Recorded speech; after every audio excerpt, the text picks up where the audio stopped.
Younes Belfella, rebonsoir. Bonsoir. Enseignant-chercheur à l'Université Paris 8 et directeur du Med Focus Think Tank, qui est spécialiste du Moyen-Orient. Il faut nerf à vif, on le voit, pour les familles des victimes rassemblées en nombre ce soir à Tel Aviv.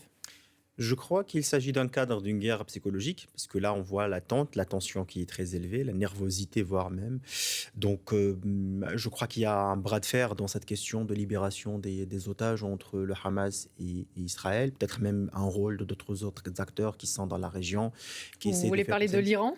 Je crois que oui, je crois que l'Iran, il a un poids dans la prise de décision du Hamas. Et effectivement, le fait d'avoir ce genre de retard, ça amène un petit peu à parler de peut-être la crédibilité du médiateur du Qatar, la garantie américaine, parce qu'on se rappelle quand même qu'il y a une insistance américaine concernant cette question de la libération des otages.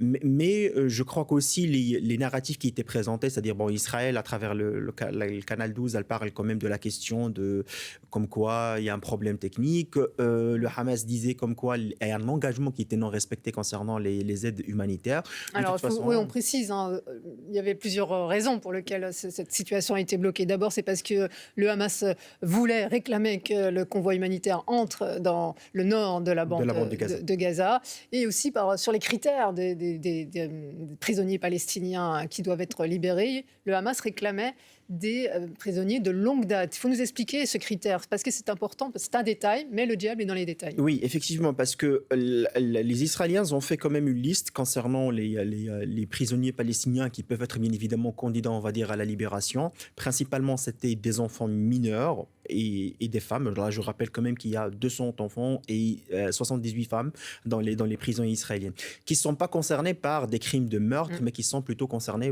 je dirais, par des crimes d'opinion.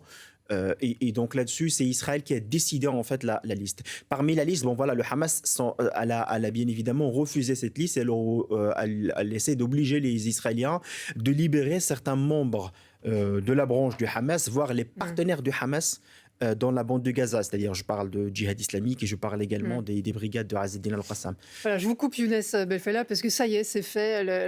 En tout cas, la branche armée du Hamas nous dit avoir remis au Comité international de la Croix-Rouge 13 otages israéliens et donc 7 étrangers. Donc voilà, c'est l'épilogue de cette soirée mouvementée. On se demandait, ils avaient jusqu'à minuit pour le faire parce que sinon, je ne sais pas si vous allez affirmer ou non infirmer ça, mais en tout cas, Israël se disait prêt à reprendre les armes, les bombardements. Vous pensez que ça aurait été le cas?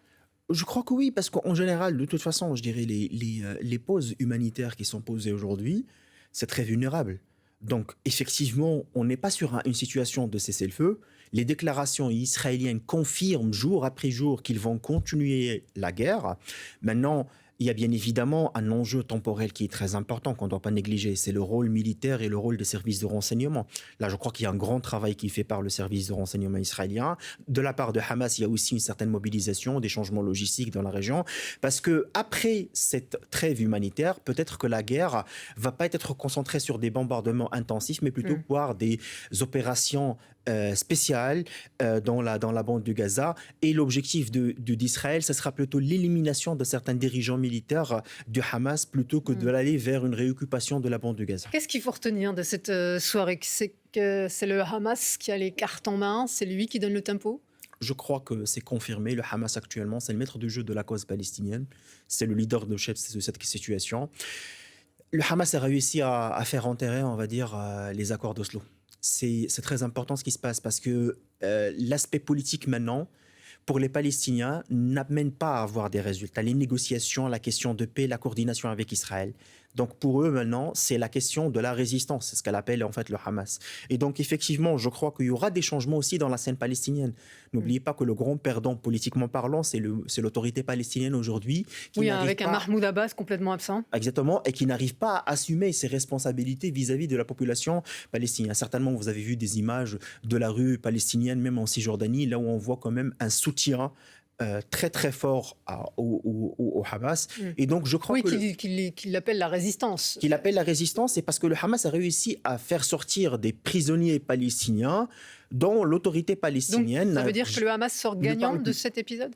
Oui, et je crois qu'elle a profité d'un facteur structurel qui est important, qui est la question de vide politique et l'absence de Mahmoud Abbas, mais il y avait aussi le facteur conjoncturel qui est l'exploit du 7 octobre pour le Hamas. Et donc pour cette raison, je crois que le Hamas a fait un pari très intéressant qu'il faut l'étudier, c'est qu'en fin de compte, elle a négligé la question militaire parce qu'elle sait parfaitement que peut-être qu'elle va pas gagner avec cette guerre militairement, mais sur le plan politique, elle a gagné. Et je crois qu'il y a un enseignement à tirer là-dessus, c'est qu'il y aura énormément de changements dans la région parce que là, on voit que l'Iran, elle a gagné une nouvelle bataille dans cette région. C'est le fait d'amener un mouvement, cette fois-ci sunnite, capable d'influencer les populations palestiniennes et les populations arabes.